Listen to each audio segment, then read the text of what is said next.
This is Pill Eater, and I record this on July 14th, 2022.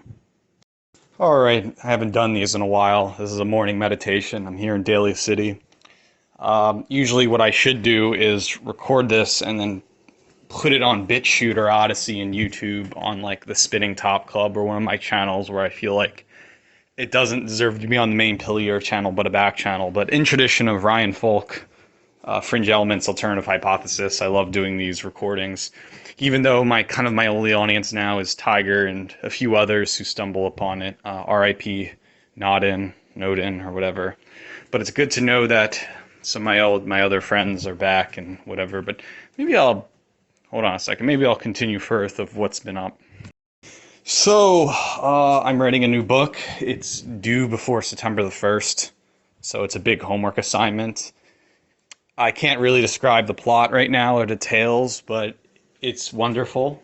It will be written under my full name, and I think it's definitely something of accomplishment I've done.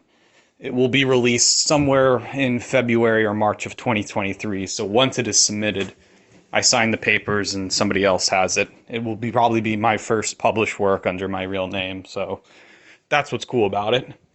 Is it different from the 60-second Wipeout trilogy? A little different. It has a cohesive plot. It has a narrative. Same arguments? Absolutely. Refined? Of course. More details and arguments? Yes. Artsy? Of course. So I'm going to focus on that and write down whatever comes to my mind. Alright, the main reason why I really don't like, posting videos every day is simply because, well, to be active, an internet celebrity today, you must be terminally on the internet 24/7. And there's just something weird about that. It just feels like I would rather have a tech job where I stay at Target, I'm in front of a computer, and if anybody crosses the thin red line, I press the red button and call the cops and management. Well, that's like being an active Twitter user, an active YouTube user, an active Instagram poster. You choose your poison. They're all owned by Jack Dorsey and Mark Zuckerberg, these big corporations. And nobody has thought outside the realm of the social media Pavlov dog internet dopamine hit track. Now, when I stress about DIY, do it yourself, that means you do it. You don't rely on an organization or a subculture or people to validate you. You are your own leader. You do everything yourself. That is the DIY ethic. That is like the classic Robert and Human of Realicide ordeal. And I think people have lost that. As everybody's now on the internet, including normies, you no longer have GeoCity sites or MediaFire uploads, but instead just everybody emulating off of one another. And the only way to get an audience is if you pretend you are wild or free or some emulation of the American neoliberal paradigm of the Jack Kerouac individual. And it's just really obnoxious because when valued work comes out, quote unquote value, whatever that means, people don't have time to read it because value is a social construct and they choose the latest memes. What was it last year? Pondering My Orb? I was in Korea and I bought a few Pondering My Orb cards, but that died really quickly. It seems like people forget, and this is a barrage of just whenever you are connected, and people don't write down their history. But anyway, I've now been active on Twitter recently. Ideally, I'm just only 90, 80 subs from getting that 1K on Twitter. So if I have 1K on Twitter, 1K on YouTube, I'm good standing there. I got a YouTube and a Twitter account. It's all good in the hood, right? But, I guess people would say, oh, where's your Instagram game? Well, first of all, I hate Mark Zuckerberg. I did Facebook for a very long time. Even in the Silver Age in 2017, 2018, when Kashif Vikaz and the so-called Metamodern group was there, and they accepted me in open arms and absolutely hated those people. But Facebook is fucking dead. It is, if not the worst platform you could do to advertise music or art. It is basically Facebook is edgy LinkedIn, right? If people need a LinkedIn to get a proper job or else, Facebook is kind of like the after hours of LinkedIn where LinkedIn is where you go find work. Facebook is the people on LinkedIn who want to chat among themselves in a private little club. You don't get anything done on Facebook simply because it's not even public. It is a private enterprise, and you get zucked for saying nasty shit. So it is a normie platform. Instagram is just Facebook with pictures. And pictures, if you're a rapper or a superstar, you know, you could do the Instagram stuff. I had 200 followers on my original account, but now that I uploaded a picture of my girl there, it's like I don't want fucking strangers going after her or anything like that. So I started a new Insta account, has only 60 followers. I really don't care because that's an entire meme game. I know people like Ricky or whatever who just upload memes and not their personal self.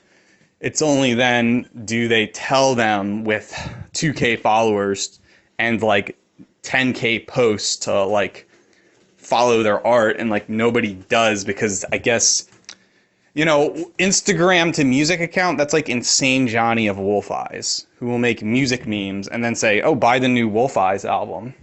Those are two unrelated things, but it works in traffic of how much of your orbiter consumers are there. So Instagram, it's there, but I hate the subculture.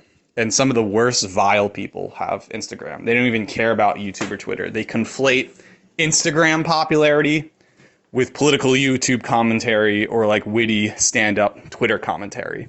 But it's all bullshit. It's not real art. It's the now than it is the latter. As in one of my old articles, Cult of the Extroverts, which now stings with some people, I basically argued 5-6 years ago that there are two different scenes, an extroverted scene and an introverted scene. You can't have both scenes at once. That's the whole e-girl mentality. E-girls think they can be introverted incel nerds and then go out to fucking Williamsburg at a 3 a.m. bar. It doesn't work! And so, nerds hate the hipsters who go out to the bar 3 a.m. And hipsters who go out to the bar 3 a.m. hate stay-at-home nerds.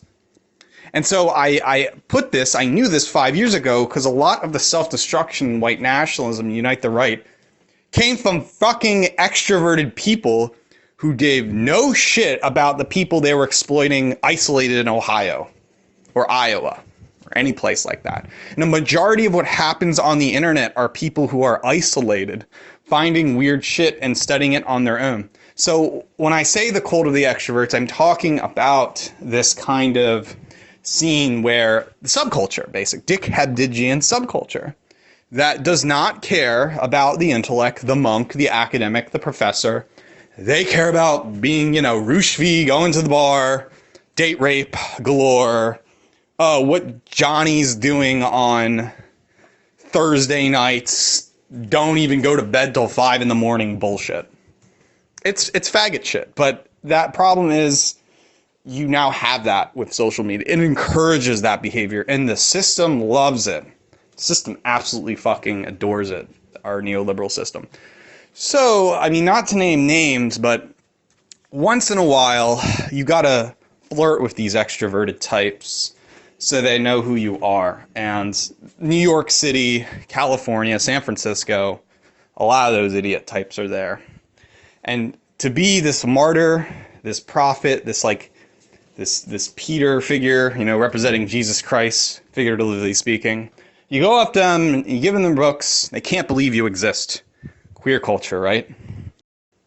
So a lot of the popular Instagram, Twitter users just happen to be people who go to the bar and say, follow me on Instagram or Twitter, and then to get the voice across, they take selfies of each other and tag businesses in the public Instagram post, which makes revenue of FOMO, fear of missing out, of mimemic desire in order to get you to these places. Conflating you are a model now, making other people envious of you. And that goes back to like black rap music. So if like alt-writers are doing this and other white people, we're not making art. You're just living your life, right? You're not doing God's work, to be figuratively again. You are a thing of the materialistic world. And that always irked me. And when you call people out on the shit for this, they think it's, oh, you're the incel. You're the stay-at-home. And I'm like, no shit, Sherlock. Or to better put it in better words, like, the people who do this are so fucking dumb. They have this high school mentality. And it's like, well, let me mutually assured destructive high school mentality to tell you that you don't read books. You drink beer and do drugs and have a Tinder, right? And date rape people. And to me, those things are more vile and evil than the sensitive artist who stays at home and tries to build a foundation upon something. And that's the sin I've seen in white nationalism and as well other subcultures. And that's why you have and that's why I strongly associate with straight edge stuff, is because it puts those people in check, right? But maybe I should be clear on here. I am friends with those types of people, but I'm going to keep my distance with some of them simply because I look at their behavior and they're so shallow. And I just facepalm here, to use the classic Jean-Luc Picard Star Trek thing. You know, that's kind of cringe now, but think, it's like the guy, I'm a know-it-all anti-liberal. I'm so smart. I write books. I'm a sensitive art. And it's like all your time, you're just fucking going out to the bar, being hedonistic, talking about people and all this shit. And it's just like, that's narcissism. That's arrogance. That is not art. That is not like how you create as an artistic individual. That's just show and tell. If you go on Twitter and write, you want to kill black people. Oh yeah, guys, that was just ironic. That was shock jock. And now you're like Sam Hyde. This story's been told over and over again. Whether it's for Pink Floyd breaking up or Tears for Fears breaking up, it's the same rock and roll celebrity crash and burn story. You give a little dopamine hit of fame, the middle class normie thinks they're like a celebrity or something, and they think the world owes them. They're not humble, these people. And so a lot of those people I'm distancing myself from is because the artist is kind of more like Mark Hollis of Talk. Sensitive, indoors, has to make art, will make good art when you want to hear it, and the good people will come to me. So I just want to conclude by saying that, you know, I see a lot of these retards on Twitter, and I think about some of the people who just live through it and ride the storm. You know, it's hard to believe I have tweets from 2018, and they always were there, and you can view them, but people don't care. They only care about the now, the present. Richard Spencer, I guess, was popular a few years ago, but now that's fading away. Who's popular?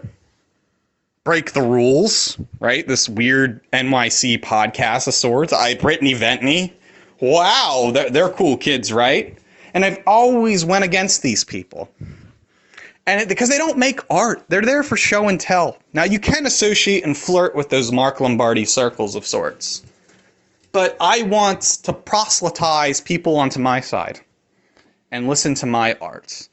That's how you get sensitive readers. You know, people know that that person exists in the universe and whatever, and they might get into footnotes. And I've been in footnotes before. But, you know, it's also standing proud about yourself that you're in footnotes and that you can be bigger. It's not like you're manufacturing your own artificial subculture, you know, your audience, right? You're there to get your art out into culture jam other avenues, but you're also here to do good and to be a good role model.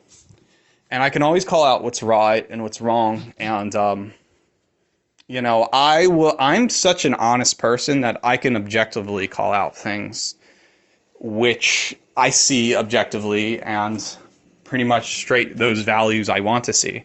We already live in a very selfish, libertarian, capitalist society.